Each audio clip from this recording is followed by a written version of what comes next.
하겠습니다. 우리 자리에서 일어나셔서 예수 우리 왕이여 찬양하시면서 하나님께 예배 드리시겠습니다.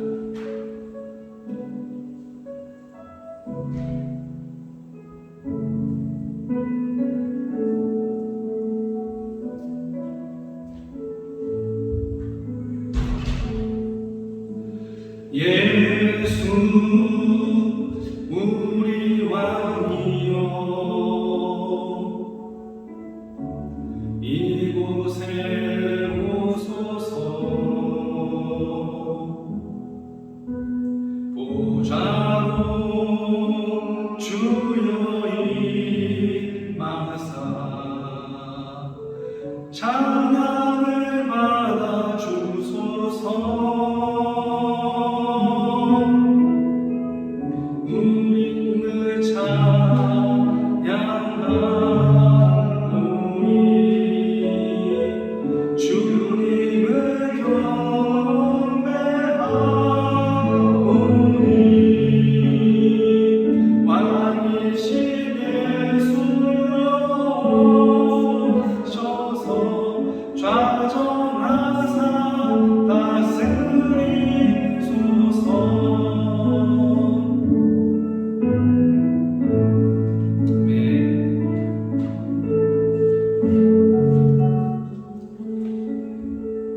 온 땅이여 여호와께 노래하며 그의 구원을 날마다 선포할지어다. 그의 영광을 모든 민족 중에 그의 기이한 행적을 만민 중에 선포할지어다. 여호와는 위대하시니 극진히 찬양할 것이요 모든 신보다 경외할 것이며 만국의 모든 신은 헛것이나 여호와께서는 하늘을 지으셨도다. 아멘. 함께 이 시간 하나님 앞에 기도로 나아가겠습니다. 만일 우리가 죄가 없다고 말하면 스스로 속이고 또 진리가 우리 속에 있지 아니할 것이요 만일 우리가 우리 죄를 자백하면 그는 믿으시고 이루사 우리 죄를 사하시며 우리를 모든 불의에서 깨끗하게 하실 것이요. 아멘. 한 주간 우리 주님 앞에 나아갈 때 부족한 모습이 있다면 이 시간 고백하시기 바랍니다. 우리 하나님께서 우리 모든 죄를 사해 주실 것입니다. 함께 기도하겠습니다. 하나님 아버지 감사합니다. 오늘도 하나님 앞에 예배 드리러 나온 우리 사랑하는 손길 드리겠습니다. 주님께서 함께 하시고 주님 이 자리를 들었습니다. 하나님 우리가 주님 앞에 나아가기에 부족한 모습이 있습니다. 예수님의 십자가 앞에 시간 내려놓고 고백하오니 하나님 우리의 모든 죄를 정결하게 깨끗게 하여 주시옵소서. 하나님 우리는 많이 부족합니다. 우리는 이롭다고 하지만 우리의 의는 주님 앞에서 내세울 것이 하나도 없습니다. 우리 행위를 주님 앞에 자랑할 수 없습니다. 하나님 오직 주님의 은혜로 우리를 받아 주시옵소서. 주님 공의를 구합니다. 예수님의 이름으로 기도합니다. 아멘. 예수님의 십자가 앞에 진실되게 죄를 자백하는 자들을 하나님께서는 그 아들 예수 그리스도의 보혈로 깨끗하게 닦으시고 정결하게 하셨음을 믿으시길 바랍니다. 아멘. 이제 함께 사도신경으로 우리 신앙을 고백하시겠습니다. 나는 전능하신 아버지 하나님 전지의 창조주를 믿습니다. 나는 우리의 유일하신 아들 우리 주 예수 그리스도를 믿습니다. 그는 성령으로 잉태되어 동정녀 마리아에게서 나시고 곧이어 빌라도에게 고난을 받아 십자가에 못 박혀 죽으시고 장사된 지 사흘 만에 죽은 자 가운데서 다시 살아나셨으며 하늘에 오르시어 전능하신 아버지 하나님 우편에 앉아 계시다가 거기로부터 살아있는 자와 죽은 자를 심판하러 오십니다. 나는 성령을 믿으며 거룩한 공교회와 성도의 유죄와 죄를 용서받는 것과 몸의 부활과 영생을 믿습니다. 아멘. 자리에 앉아주시기 바랍니다. 찬송 20장 큰 영광 주님 계신 주 함께 찬양하시겠습니다.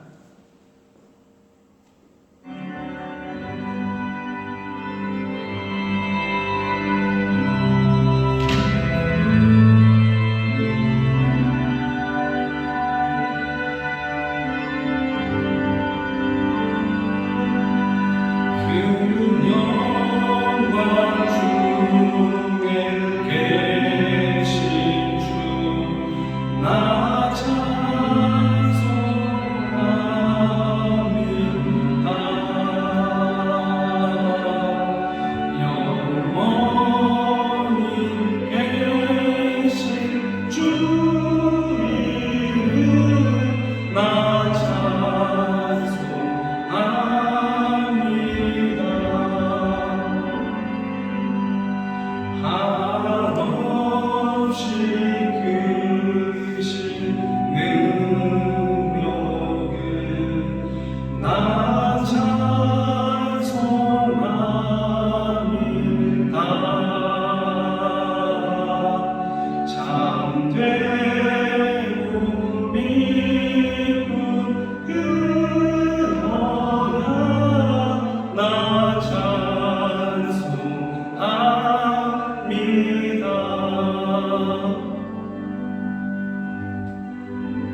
날 불러주시고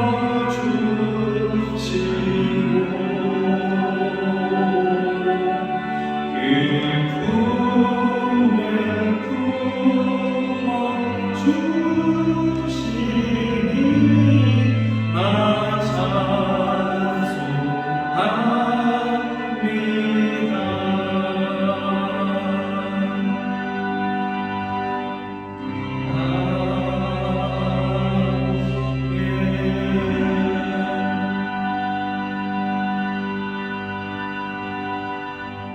예시야 교동문 44번 시편 100편을 우리 함께 교독하시겠습니다. 온 땅이여 여호와께 즐거운 찬송을 부를지어다. 기쁨으로 여호와를 섬기며 노래하면서 그 앞에 나아갈지어다. 여호와가 우리 하나님이신 줄 너희는 알지어다. 그는 우리를 지으신 이요 우리는 그의 것이니 그의 백성이요 그의 기르시는 양이로다. 감사함으로 그의 문에 들어가며 찬송함으로 그의 궁정에 들어가서 그에게 감사하며 그의 이름을 송축할지어다. 여호와는 선하시니 그의 인자하심이 영원하고 그의 성실하심이 대대에 이르리로다. 아멘. 찬송 32장 만유의 주제에 함께 찬양하시겠습니다.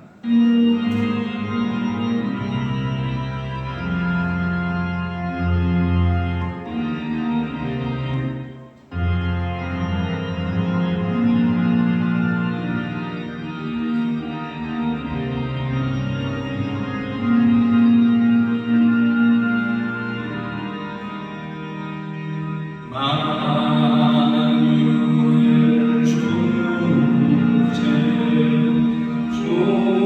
존귀하신 예수 사랑이 되신 하나님 나 사모하여 영원히 섬길 내 영광 되신 주로다.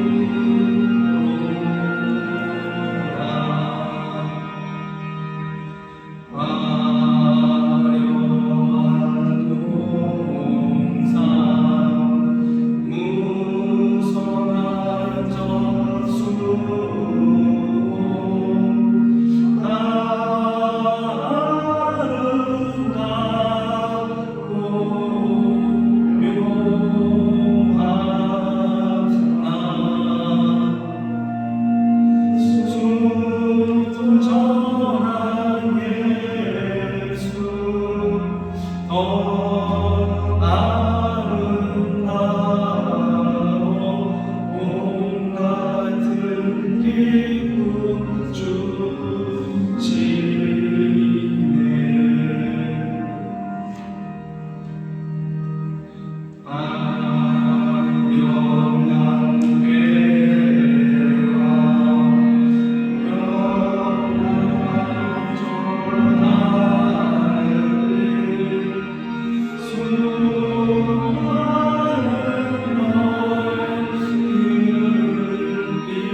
기도드리겠습니다.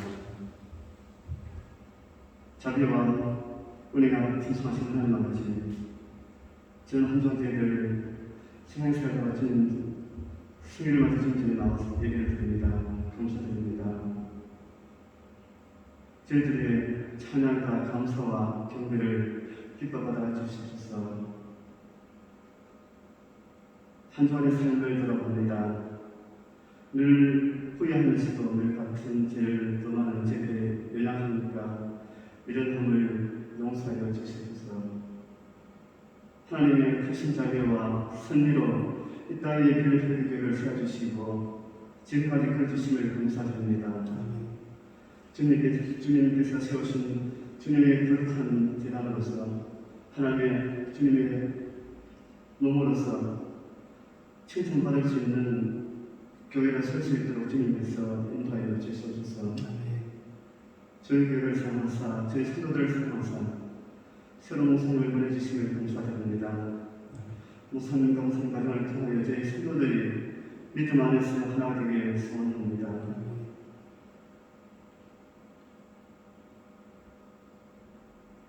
몸과 마음과 뜻을 다하여 저희들 신령한 예배를 드립니다.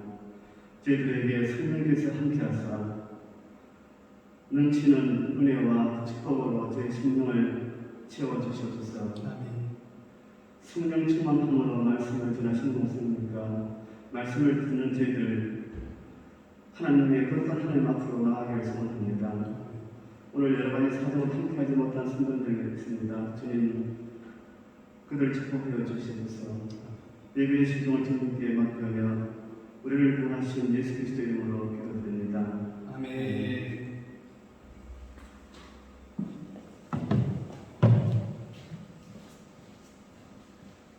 이렇게 말씀 봉독하시겠습니다. 우리에게 주신 하나님의 말씀은 창세기 3장 1절로 6절의 말씀입니다. 우리 한 절씩 교독하시고 6절 같이 읽겠습니다. 제가 먼저 읽습니다. 그런데 뱀은 여호와 하나님이 지으신 들짐승 중에 가장 강교하니라. 뱀이 여자에게 물어 이르되 하나님이 참으로 너희에게 동산 모든 나무의 열매를 먹지 말라 하시더냐. 여자가 뱀에게 말하되 동산 나무의 열매를 내가 먹을 수 있으나 동산 중앙에 있는 나무의 열매는 하나님의 말씀에 너희는 먹지도 말고 만지지도 말라 너희가 죽을까 하노라 하셨느니라. 뱀이 여자에게 이르되 너희가 결코 죽지 아니하리라. 너희가 그것을 먹는 날에는 너희 눈이 밝아져 하나님과 같이 되어 선악을 알 줄 하나님의 아심이니라 하셨습니다. 여자가 그 나무를 본즉 먹음직도 하고 모함직도 하고 지혜롭게 할 만큼 탐스럽기도 하는 나무인지라. 여자가 그 열매를 따먹고 자기와 함께 있는 남편에게도 주매 그도 먹은지라. 아멘. 오늘 미혹에 빠지지 않도록이라는 제목으로 하나님 말씀을 나누도록 하겠습니다. 창세기 3장은요 좀 안타까운 장입니다. 인간이 하나님 형상으로 창조되었고 많은 복을 받았는데 그만 사탄의 꼬임에 넘어와서 타락하는 장면을 묘사하고 있는 장입니다. 그래서 인류 최초의 비극을 담고 있는 장이라고 할 수가 있습니다. 사실 하나님이 창조하신 세상은 아름답고 좋은 세상이죠. 그런데 당장 우리가 살아가는 세상만 살펴봐도 보기 좋은 것만은 아닙니다. 여러 문제가 있는 세상입니다. 우리에게 지금 몇 년에 걸쳐서 우리 힘들게 하는 코로나만 봐도 우리가 그런 것을 알 수가 있죠.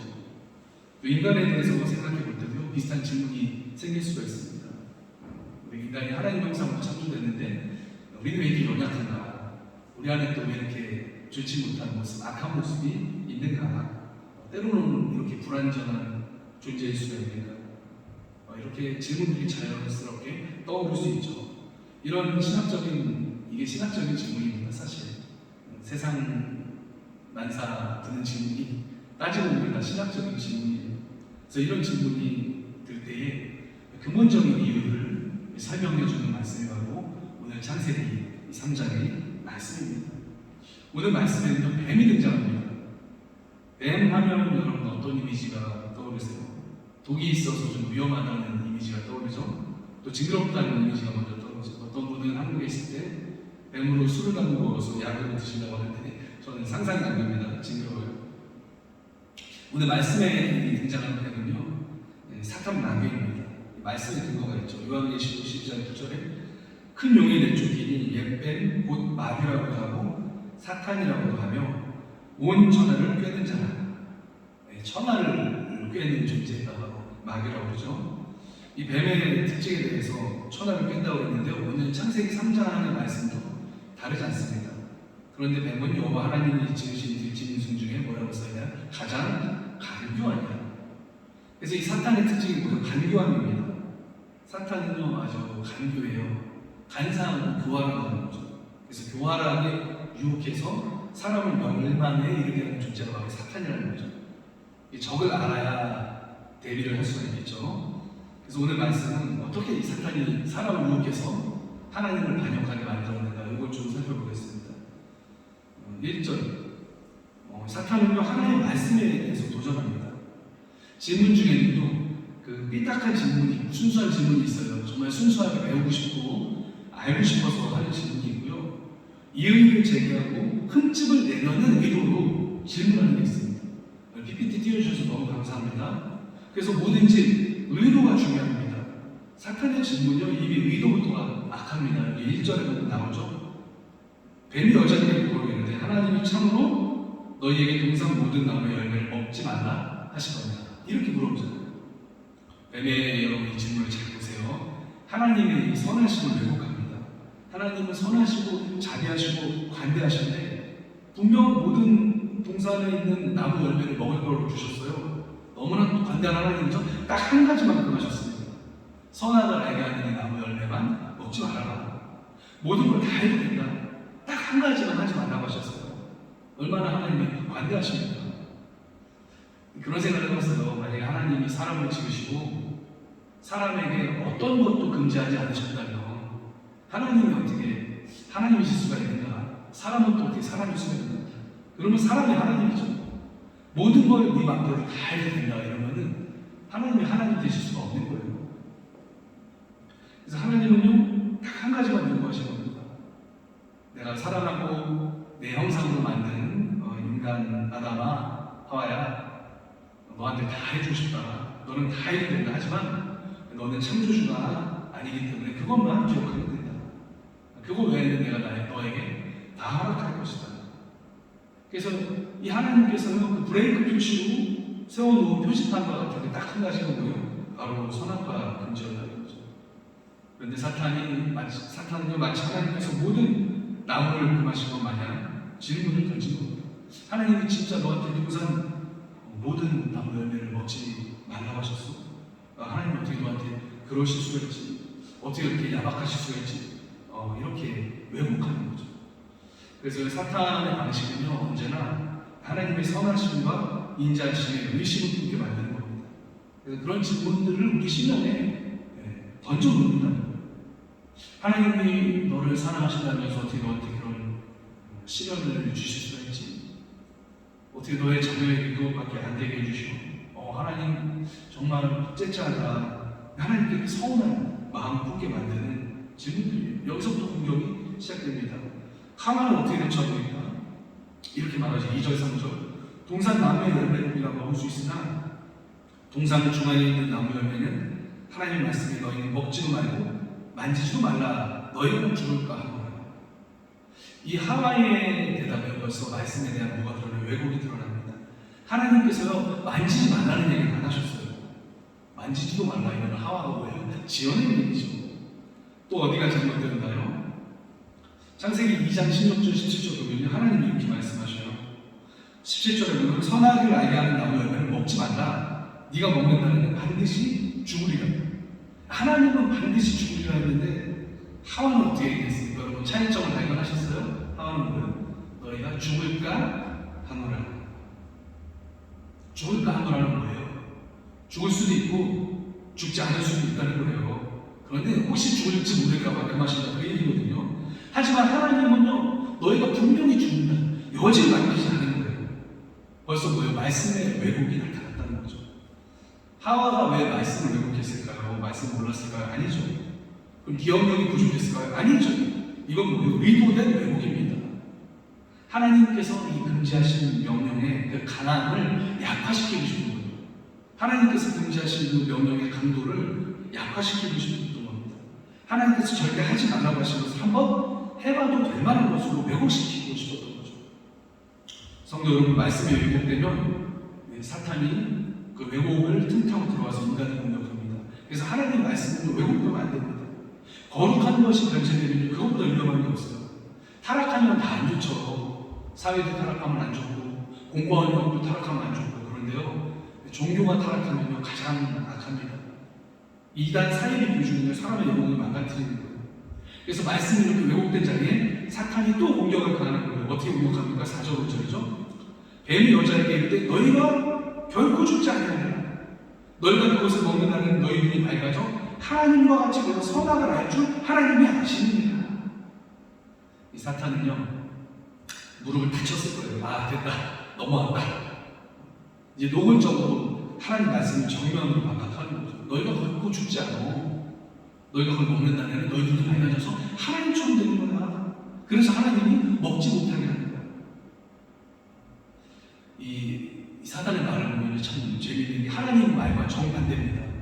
하나님은 뭐라고 하셨어요? 반드시 죽을 거다. 근데 사탄은 뭐라고 해요? 절대 죽지 않아.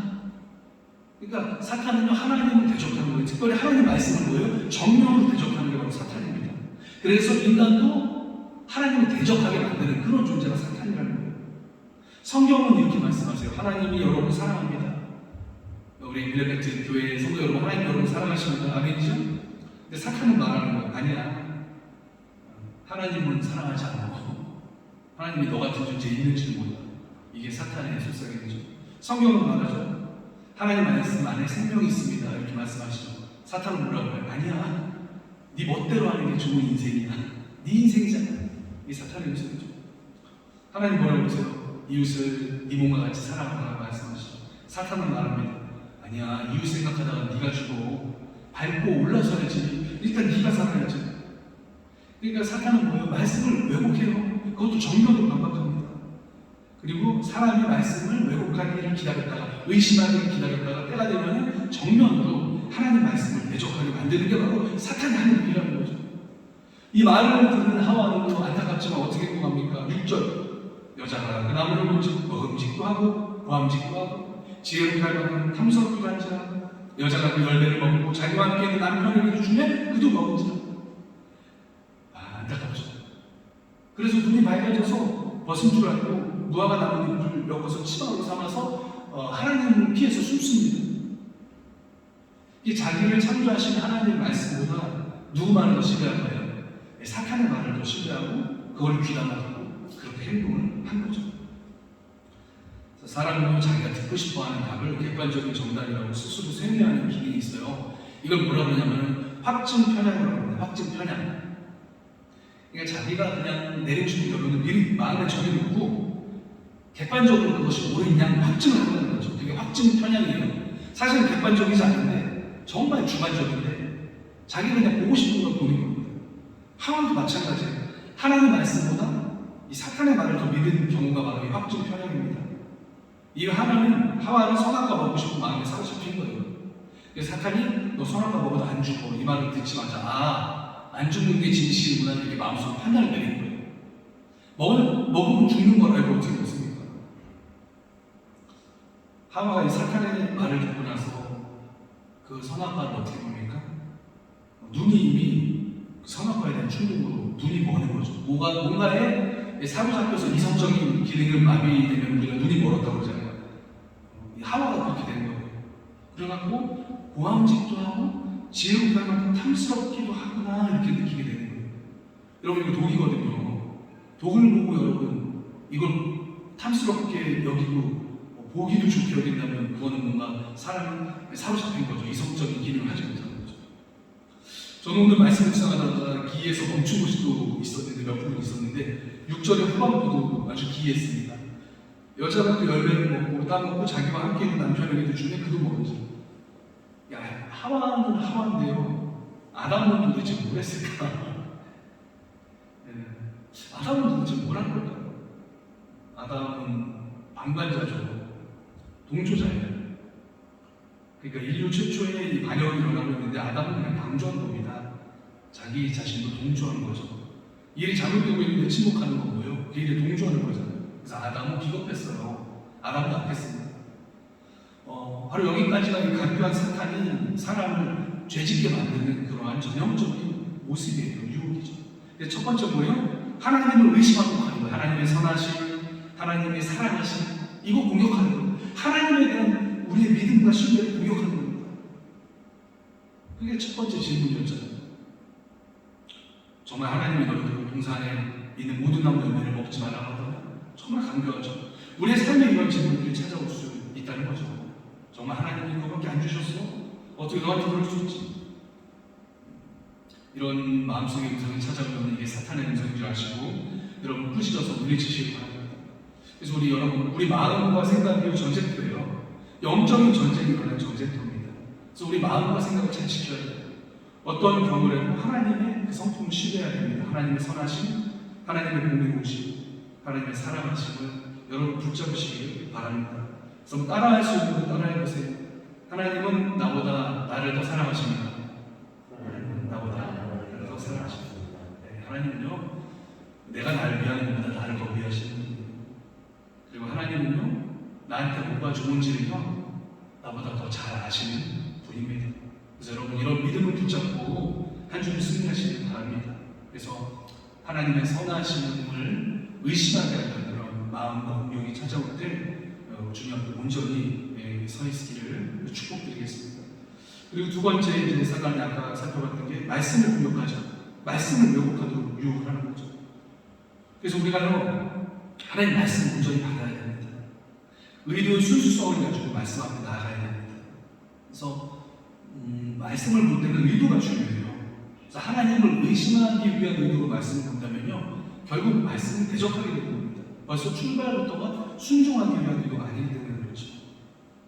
그래서 말씀은 뭐래요? 말씀 어떻게 합니까? 아래에서 있는 거예요. 아래에서. 무슨 말씀이냐면요, 말씀을 위에다 두고 내가 그 아래에서 말씀을 읽어야 된다는 거예요. 즉 하나님의 말씀을 뭐예요? 경외해야 된다는 겁니다. 주님 말씀하시면 내가 듣겠습니다. 이런 자세로 우리가 말씀 앞에 서야 된다는 겁니다. 그래서 내가 말씀을 읽는 것 같지만요, 뭐예요? 하나님 말씀이 나를 읽게 해야 되는 거죠.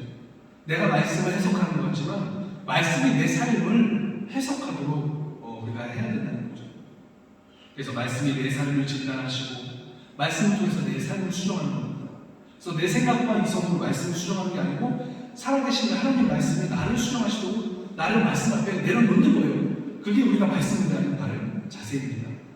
그렇게 될 때 하나님 말씀의 능력이 우리 안에 역사하시게 됩니다. 우리를 수정하시고 회복시키시고 복된 길로 나아가게 하십니다. 이런 말씀의 은혜를 받는 모든 우리 엘리베이트 교회의 성도들 되시기를 축복합니다. 사탄은 말씀의 왜곡을 넘어서서 하나님을 정면으로 대적하게 만들었죠. 여러분, 선악을 알게 되었다는 얘기가 뭘까요? 우리가 하나님처럼 선과 악을 완전히 분별할 수 있을까요? 없죠. 우리 당장 어제 일도 모르고 내일 일도 모르는데, 그리고 어제 일어난 일이 오늘 나에게 무슨 일을 미칠지도 우리 모르잖아요. 그래도 어떻게 하나님처럼 완벽하게 선악을 구분하겠습니까? 그게 아니죠. 인간에게 있어서는 안 될 기능이 들어왔다는 거죠. 그게 뭘까요? 자기 스스로 선과 악의 기준을 정하고 자기가 정한 기준에 따라서 살아가게 되었다는 거죠. 원래 하나님 앞에 창조된 모습은 하나님과 기준이 똑같았다는 거예요. 그래서 옳고 그름의 기준을 주님께 여쭤보고 하나님의 말씀에 따라서 하나님의 뜻에 따라서 옳고 그름의 기준을 정했는데, 이 선악과를 먹고 나서는 인간이 스스로 왕이 돼서 자기가 그 기준을 판단하게 되었다는 거죠. 그래서 여러분, 하나님과 우리가 기준이 똑같다면 얼마나 좋겠습니까? 하나님 생각하시는 그 도덕적인 기준을 아무 갈등 없이 할 수 있다면 얼마나 복이 될까요? 그런데 인간이 그런 모습을 잃어버리게 되었다는 거죠. 그래서 오히려 눈이 밝아진 게 아니고 퇴화되게 된다는 겁니다. 영적으로. 하나님과 기준을 똑같이 하던 그 모습을 잃어버리게 되는 거예요. 그 결과가 뭡니까? 사사기에 나오지 않습니까? 각기 자기 소견에 옳은 대로 행했다. 그래서 그 결과가 뭐예요? 아수라장이죠. 이 사람이 이게 옳다고 그러고 저 사람은 저게 옳다고 그러고 서로 기준이 맞지 않으니까 뭐예요? 다투면서 사는 겁니다.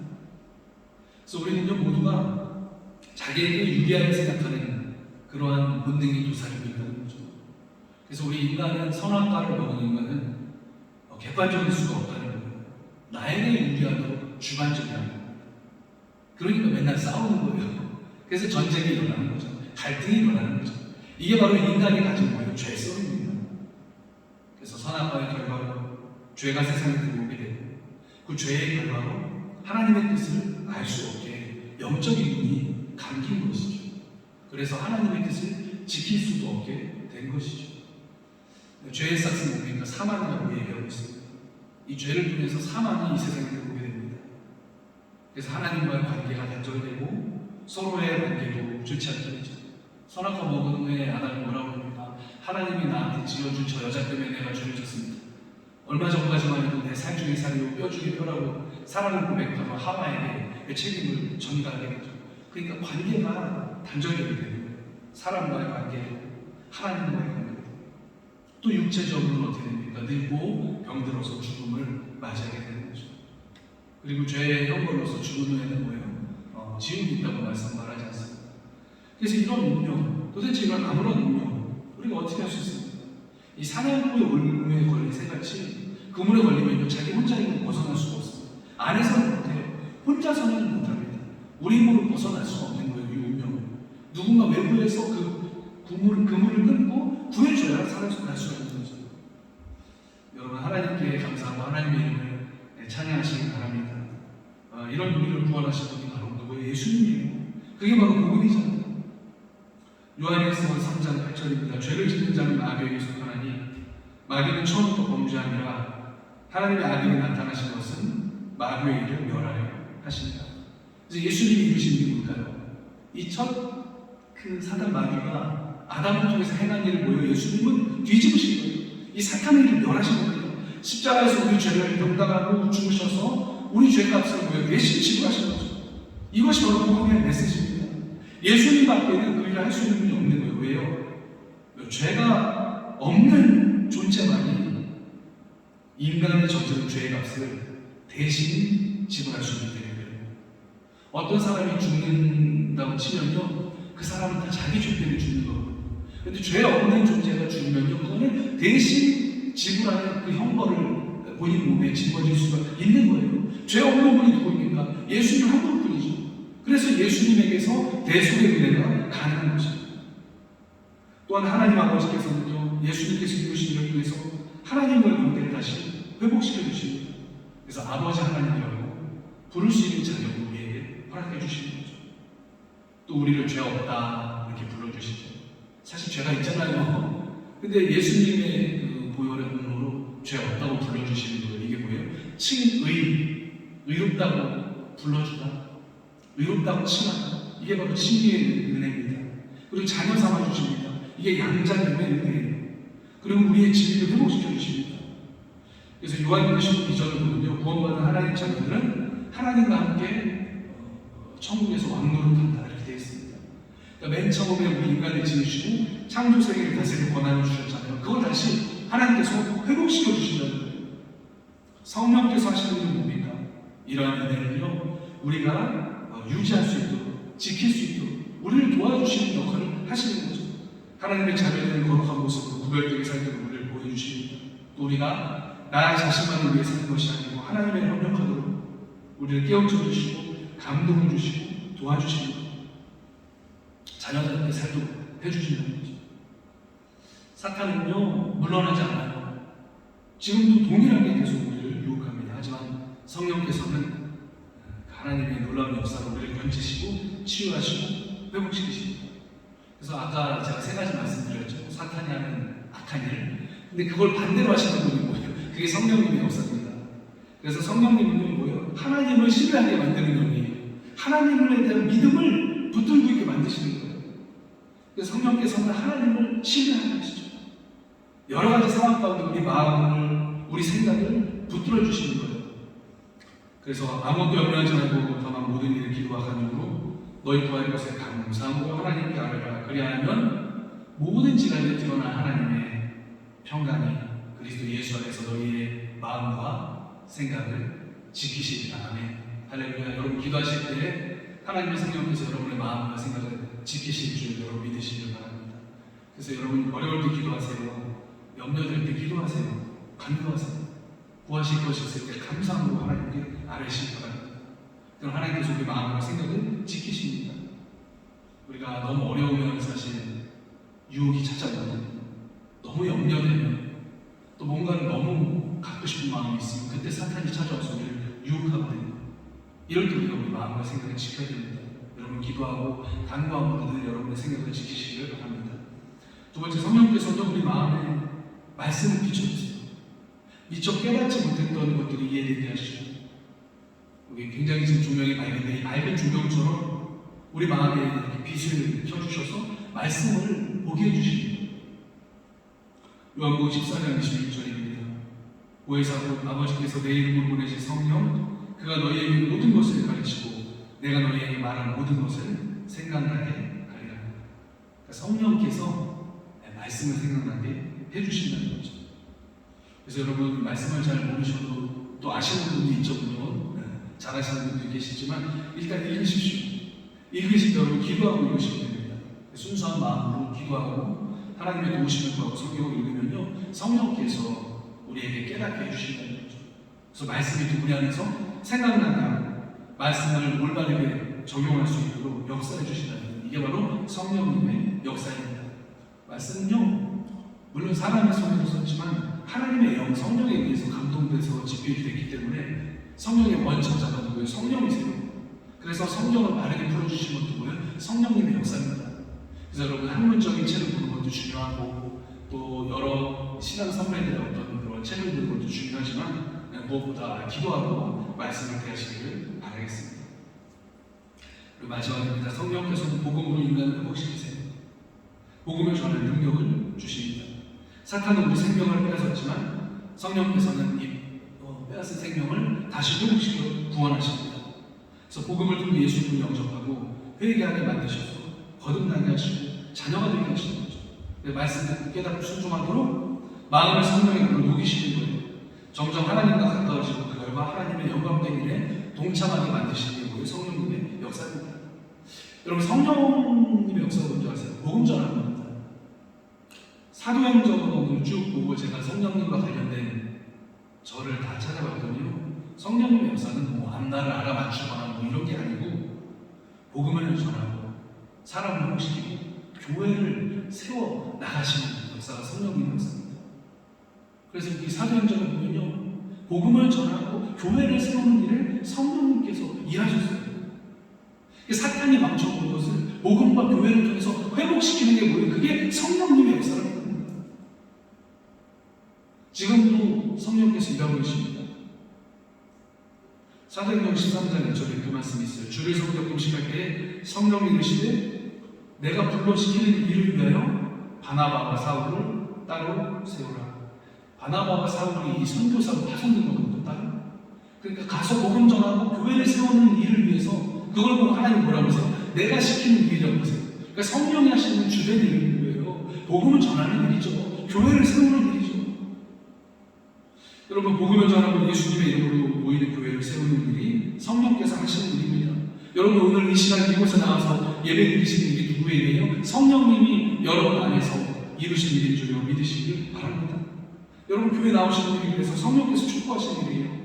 와서 하나님을 경배하고 예배 드리고 말씀 듣고 다시 세상으로 담대하게 나가는 일이 성령님의 역사라는 거죠. 그리고 복음 듣고 이웃에게 전하려고 하는 마음이 들 때 그것도 성령님의 역사입니다. 그래서 이것이 뭐예요? 우리의 어떤 사명의 회복이죠. 사탄 마귀 때문에 우리의 일도 타락했고 훼손되게 됐지만 성령님께서 온전히 거룩한 하나님의 일을 주심으로써 우리의 일을 다시 세워주시는 거죠. 그래서 이러한 하나님의 나라를 소망하는 것이 바로 우리의 사명이고 비전입니다. 그래서 여러분 우리 그리스도인들이 가지고 있는 비전이 작은 게 아닙니다. 국지적인 것도 아닙니다. 개인에게 한정된 것도 아닙니다. 물론 개개인에게 역사하셔서 우리를 구원하시지만 동시에 뭐예요? 우주 전체를 회복시키고 새롭게 하시는 궁극적인 비전입니다. 이게 복음이에요. 그러니까 복음이 너무나 커요. 넓은 겁니다. 개인의 구원도 복음이지만 이 사회의 구원도 복음 안에 들어있고요. 우주를 회복시키시는 하나님의 비전이 복음 안에 들어있다는 거죠. 그래서 이 비전을 하나님과 공유할 때 그 사람이 하나님의 사람입니다. 그래서 이러한 하나님께서 회복시키시는 그 성경의 이야기를 저와 여러분의 이야기로 삼으셨으면 좋겠습니다. 그럴 때 우리가 여기서 예수님 온전히 믿는다고 할 수가 있는 겁니다. 그래서 여러분이 이 비전 안에서 살아가시기를 주님의 이름으로 축복합니다. 아멘. 오늘 들은 말씀을 기억하면서 잠시 함께 기도하고 제가 말씀 붙들고 기도하겠습니다. 함께 기도하겠습니다. 하나님 감사합니다. 오늘 창세기 3장을 통해서 아담이 죄를 짓게 된, 하와가 죄를 짓게 된 과정을 살펴봤습니다. 마귀의 유혹이 있었습니다. 사탄의 유혹이 있었습니다. 우리의 대적은 항상 하나님을 의심하게 합니다. 우리의 대적은 항상 말씀을 왜곡하게 합니다. 우리의 대적은 항상 인간으로 하여금 말씀을 대적하고 불순종하게 합니다. 하나님 이러한 대적에 맞서서 하나님 우리를 구원하신 주님의 역사를 찬양합니다. 하나님 우리를 구원하시고 이렇던 생명을 살리신 예수 그리스도의 역사를 찬양합니다. 오늘 이 시간 우리에게 임하셔서 성령께서 우리 마음이 뜨거워지게 하시고 우리가 받은 구원을 지키게 하시고 더 나아가서 하나님의 놀랍고도 영광스러운 일에 동참하는 하심을 감사합니다. 하나님 나라의 일을 사모하게 하시면 감사합니다. 교회를 이루고 교회를 세우게 하시면 감사합니다. 예배에 나가서 예배를 드리게 하시면 감사합니다. 하나님 이 아름다운 일, 하나님의 역사의 비전에 참여하는 이 일을 우리가 지키게 하시고 하나님 이 일을 부응할 수 있도록 주님 우리 마음속에 열망을 허락하여 주시옵소서. 한 주간도 사단 마귀의 모든 공격을 막아주시고 하나님의 사랑으로서 온전히 살아갈 수 있도록 하나님의 사랑하는 빌레베트 교회의 모든 성도님들 될 수 있도록 주님 붙들어 주시옵소서. 감사드리며 예수님의 이름으로 기도드립니다. 아멘. 찬송 366장 우리 함께 찬송하시면서 응원하시겠습니다.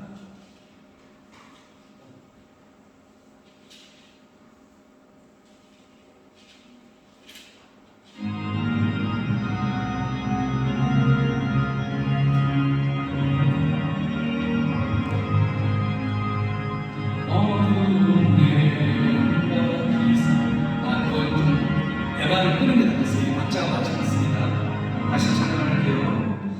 366장 함께 찬양하겠습니다. 어두운 내눈 밝히사 진리를 보게 하소서. 진리 이게 그냥 1절만 부를게요.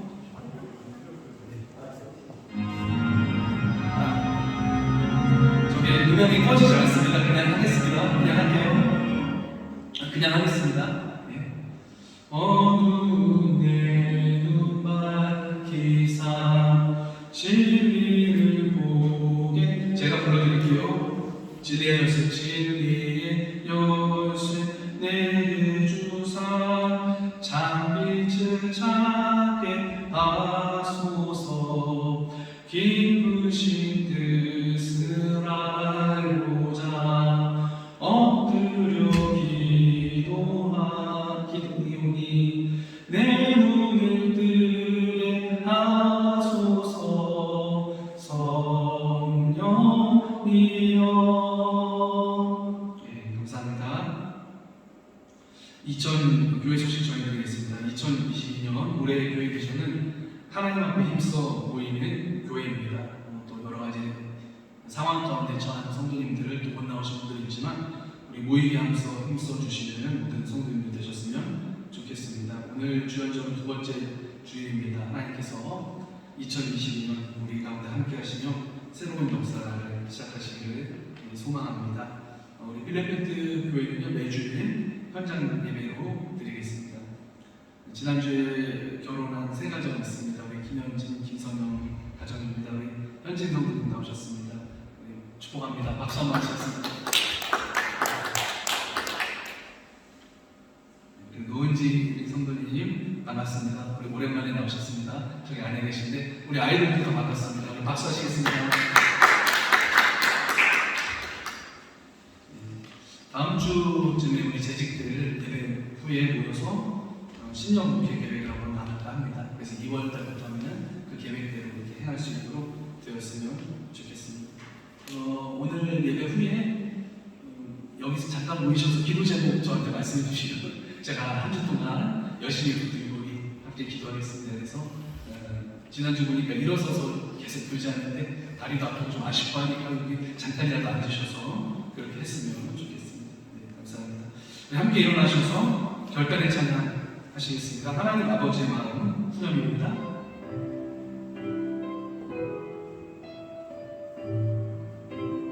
PPT 뒤로 넘겨주시면 PPT 가사 있습니다. 이번 주 모습이고요. 네, 한 번 더 넘겨주시면 됩니다.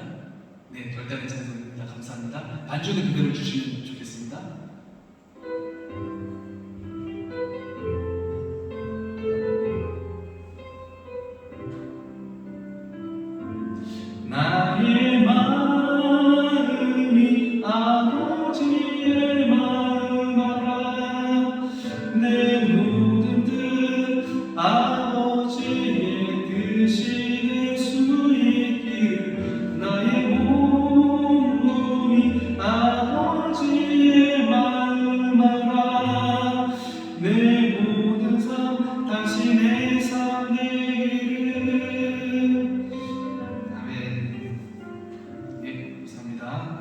제가 봉헌 기도하고 축도함으로 오늘 예배를 마치겠습니다.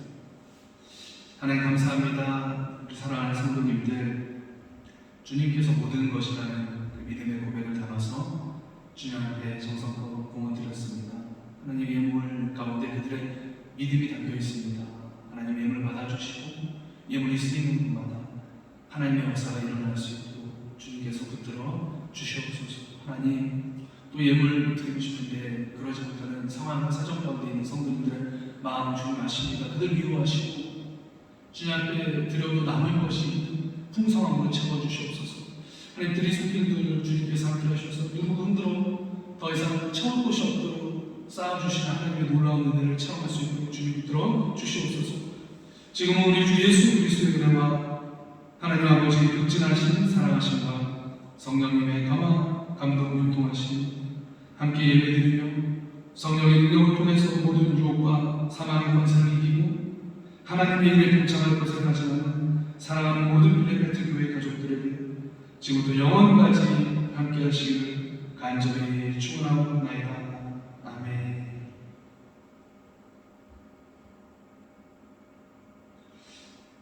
아멘. 감사합니다. 예배 마쳤습니다. 함께 박수하시겠습니다. 수고하셨습니다. 만지 형제 수고하셨습니다. 고맙습니다.